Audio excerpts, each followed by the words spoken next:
Hi, we are here in Tirana, Albania, with Alda. Alda is a businesswoman. She has set up a restaurant, and she's going to tell us more about that. Alda, what is the restaurant about? Okay, so I would say a small chain of restaurants. We started with a very small point of sale, which then grew up to be transformed in a couple and maybe a third one in the following years. Culinary-wise, that's sushi restaurant. It's a sushi restaurant. It is a sushi restaurant. I know that. And I really love the sushi you cook. Oh, So that's why you are here, because I think that it's a lovely sushi. It's a lovely one, yeah. It's Nama Sushi. Yes, That's the brand name. And yeah, how did you pick up that name? Is it a well-known brand globally, or? Where there is a Nama Sushi which exists, I think, somewhere in North Europe, if I'm not mistaken, in Norway. I don't know exactly where. However, this is not how it started. We were thinking, me and my partner at the time, we were thinking to import a brand which is quite popular in Europe and especially in Italy. Was an existing brand called Sushi at the time.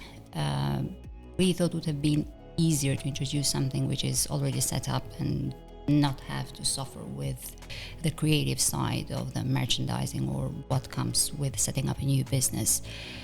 However, we discovered very soon that it wasn't that easy, and it wasn't that easy cost-wise. You have to pay for the brand royalty, you have to pay fees, you have to be depending on the brand philosophy that you are importing, so it was a bit complicated. So considering the fact the market at the time when we started was quite empty, there were a couple of two players, I think, 2 or 3 players in the market, big ones, but sushi was not that popular at the time, and we were thinking, okay, this sort of culinary is coming with an educational exercise with it, so why not launching something from the scratch? And this is what we did. So we are talking about which year? We're talking about 2014. Okay, so 10 years ago. back. So how was the market in Albania regarding the sushi, the restaurants? There was just one well-known restaurant. Was a fusion type of setup, I would say, rather than a dedicated sushi restaurant. Was very interesting, was really good, actually. But we were thinking to launch something not similar to that type of setup. We were thinking to launch something smaller, which would tend to go more towards a fast-consuming type of food rather than a classical restaurant. And this is how we started. We rented up a very small place, and our first idea, or the first plan, was to start as a catering business. So we were not thinking to serve clients indoors. We were thinking to cater to a specific audience. My partner was an immense help when it comes to sales and marketing communication, to be honest, because we started with some very good clients, big clients. Our first clients were a couple of embassies which organized Events, like catering. 2 big events, yes, and that was a very nice start, to be honest. Yeah, but let's go back to the business partner, Yes. because people in Albania know Nama Sushi, and they also know Fyodora because she's very Correct. popular. I was very lucky to have a public figure as a partner. Yeah, she's very popular, and maybe people don't know you because you were like behind the scenes, and Correct. maybe it's the first time you are showing yourself to the audience and linking It's true. yourself to Nama this specific Sushi. business, yeah. So I have a question about the partner. Is it difficult? Is it easy? How you picked her up? So it is how you chose You choose a partner. how you chose her as a partner, because it seems like you are two parts of the one. One is PR and communication, the other is more oriented in analytics, finance. Yeah. So how does this happen? Well, we know each other since many, many years. We used to work together in another business industry. So we had the idea to create or to set up something together where we could add value, and combining a different skill sets, I think was the right ingredient to this recipe.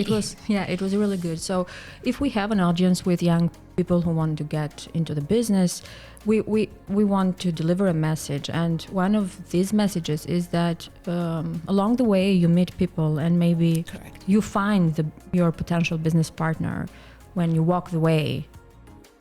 Well, I wish there was a way to identify who would be the right business partner. I think this is a test. I think people know each other when they work together better than when they socialize together, because it's exactly where they show emotionless side of the relationship. So I think we were quite lucky. Honesty was the basis of setting up a business, transparency as well. And yes, this is how we grew. This is how we grew together. That's great. Congratulations, because Thanks. that's not easy, I guess. It's like a marriage, maybe, or more difficult. It's a marriage. It's a marriage. It's a marriage, yeah. And we all know marriages do not always end up like in fairy tales. Yeah. So let's get back to the sushi, because 10 years ago, I think that it was difficult for you to launch something like that. It was difficult in too many aspects. It was difficult when it comes to not only to the distribution of the main product, but it's also in terms of importing raw material. And also cooking it. Did you find people who knew that? We made a very, very smart choice. The guy with whom we started the business was a very talented chef who had an experience of 20 plus years in Norway. He suggested us the brand name, to be honest, and we built the menu together. We built the menu together in such way that the menu is still solid today. Of course, the market has changed, and of course, we had to be agile and to adjust according to what the tendency is now.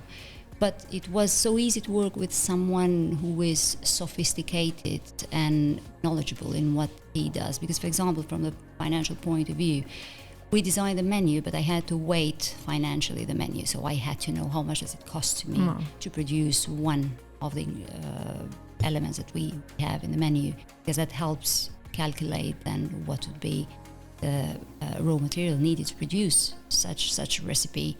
So that was really, really helpful, and we sticked to those rules. So basically we knew how much would cost us day one to produce something, and how much raw material would be needed to build a certain type of daily revenue. So now you have like 2 restaurants, one in Bloku area and the other one We had 3. We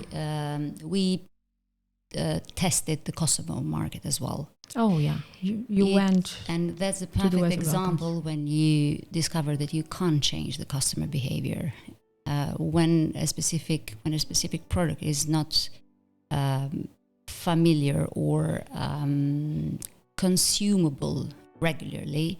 It tends to fade. Mm-hmm. So we tested the market. It wasn't the market for that type of formula. So we pulled back, and now we are operating via two different spots in Tirana only. We're looking for a third one, which will have a different approach. Will be more on the fast consuming side rather than once. Maybe we would go back to the original idea.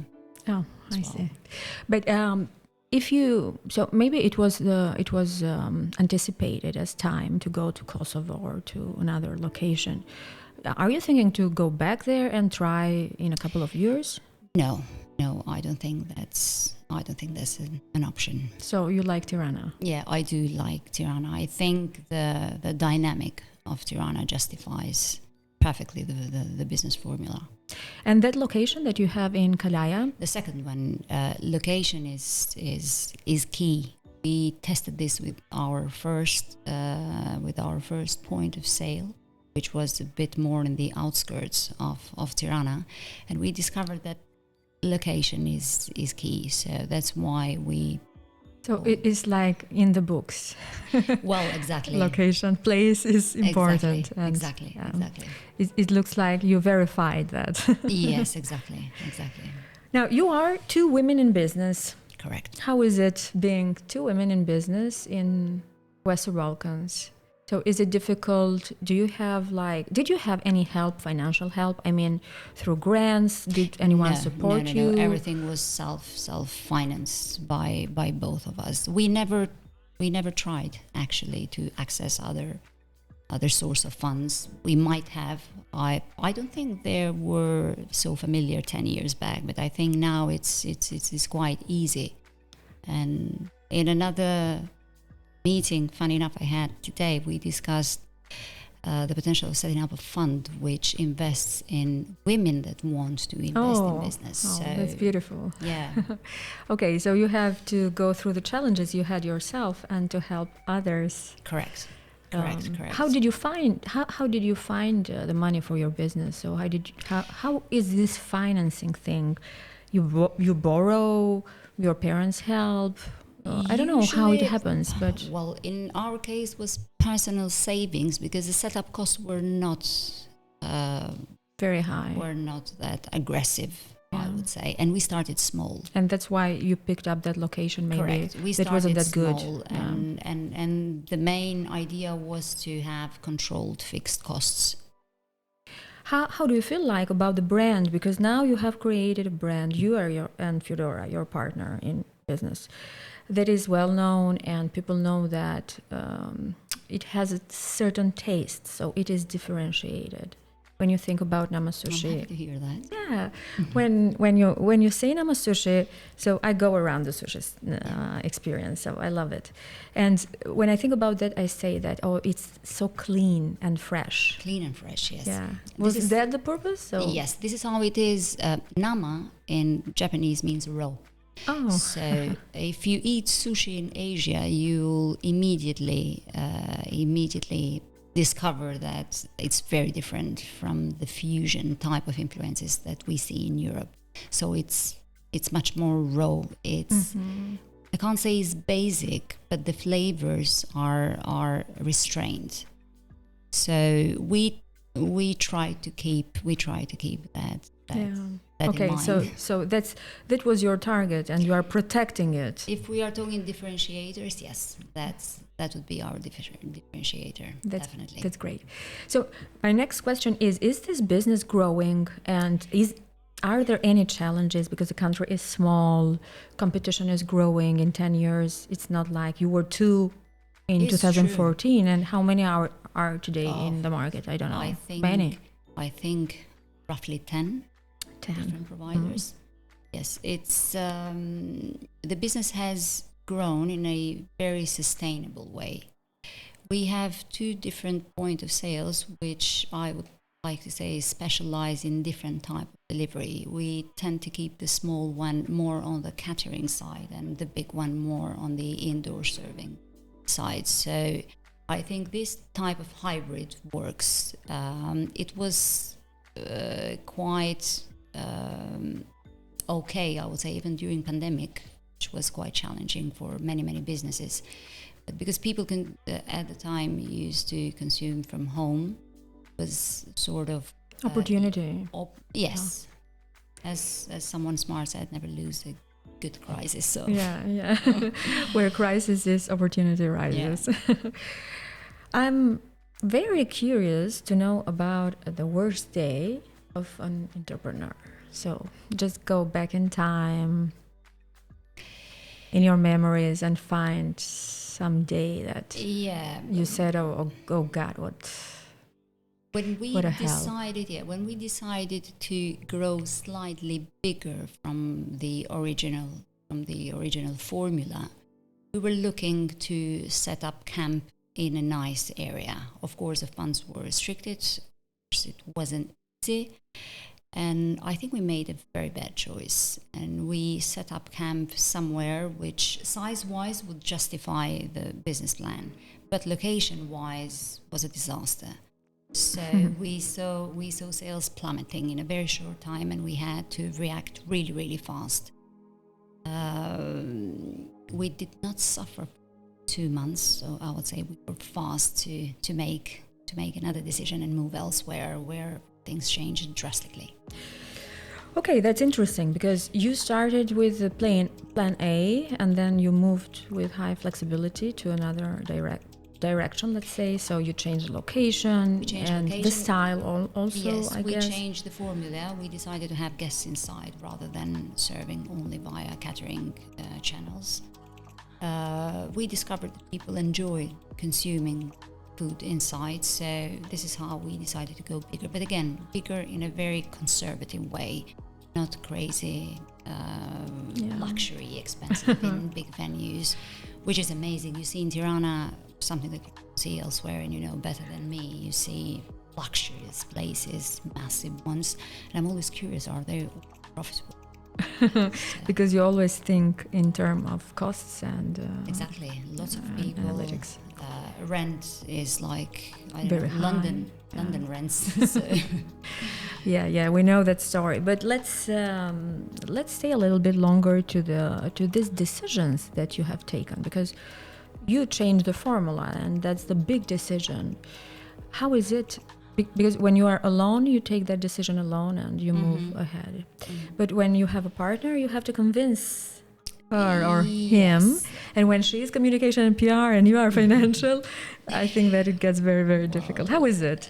Well, to be honest, we happen to be quite lucky in that aspect. When it comes to marketing communication, I trust her blindly. When it comes to numbers, she trusts me blindly. So there was not that much of convincing work to be done. So the good thing was we had everything in writing. We always followed a business plan. We always followed a conservative cash flow predictions. So we kept it conservative because we could monitor it and then control it and then mitigate whatever risks are associated with crazy cash flows. So yeah, it was quite comfortable.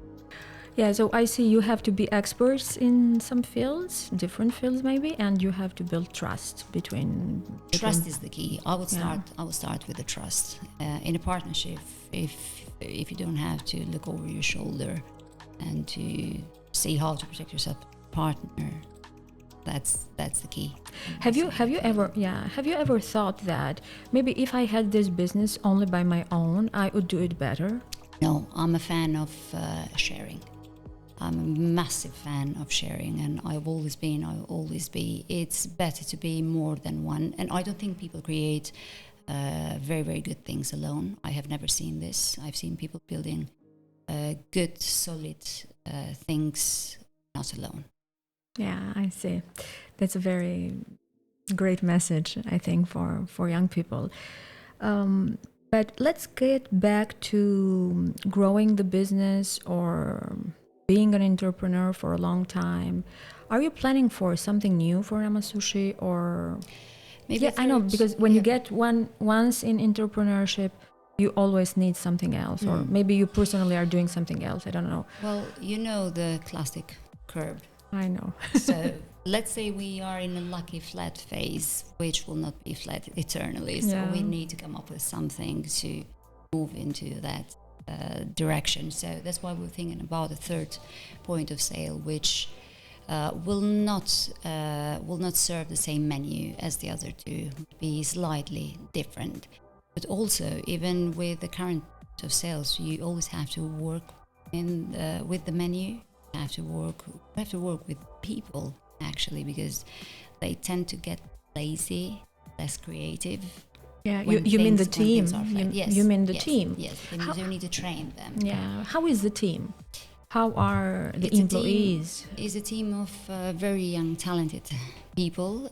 We have a core team which is with us since inception, and then we have new talented people coming as the business grows or as the needs change.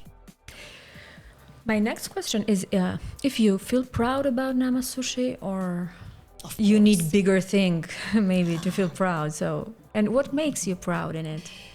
Oh, this is a very difficult thing. to ask the people who compete with themselves regularly. Yeah, it's a matter of character. Yeah, that's why. So the thing is, what's next? Yeah. So I'm done with this. As I do for people in business, this becomes a task.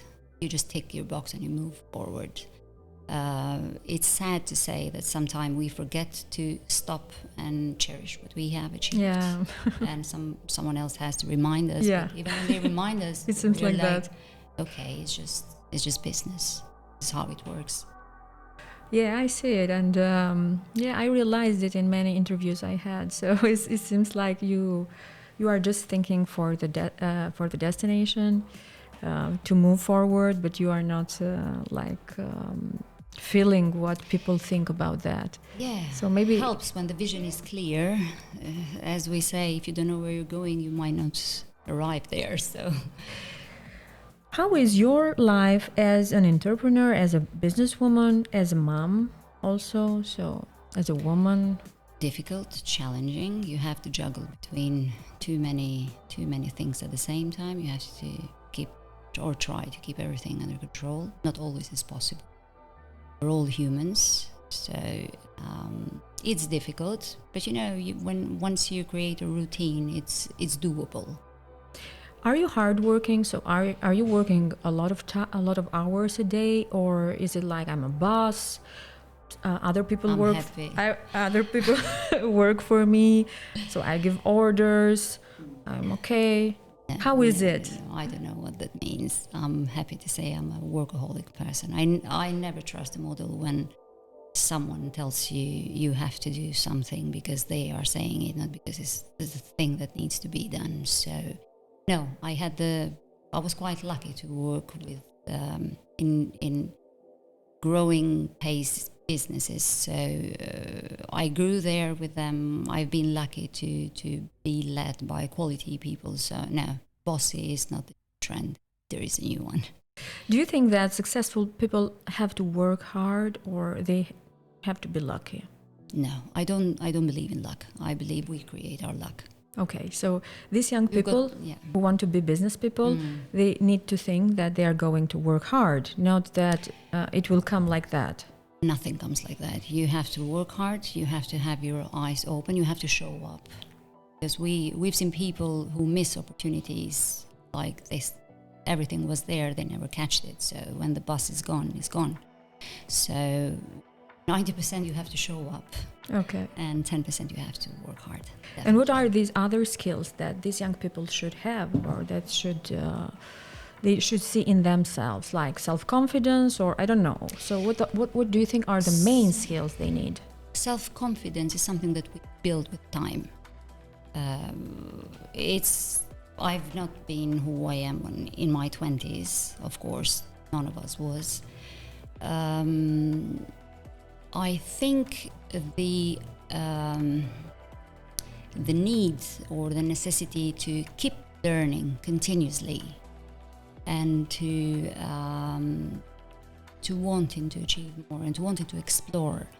As kids, we are born with a very interesting trait, which is called curiosity. And sometimes the system, an academic system, sometimes tend to kill that by satisfying you with limited knowledge. But we live in an open world, so you can learn from everything. Yeah. So yes, learning continuously. Right. It's a process. I learn things every day. Yeah, and maybe you need some courage to do that. Do you need to be crazy, or because we see some people can be entrepreneurs, and some maybe others cannot do it, or everyone can do it? What do you think? No, I don't think being an entrepreneur is something that everyone can do, unfortunately, and that's the main challenge for us as humans to understand where we fit. Not everyone can be a leader. Not everyone can be a business creator, but they can be very good technicians. So they have to specialize in what they know better. And the more or the earlier we sort of explore ourselves, our capabilities, our ability to do something, the easier it's become to us not get lost. in the massive world.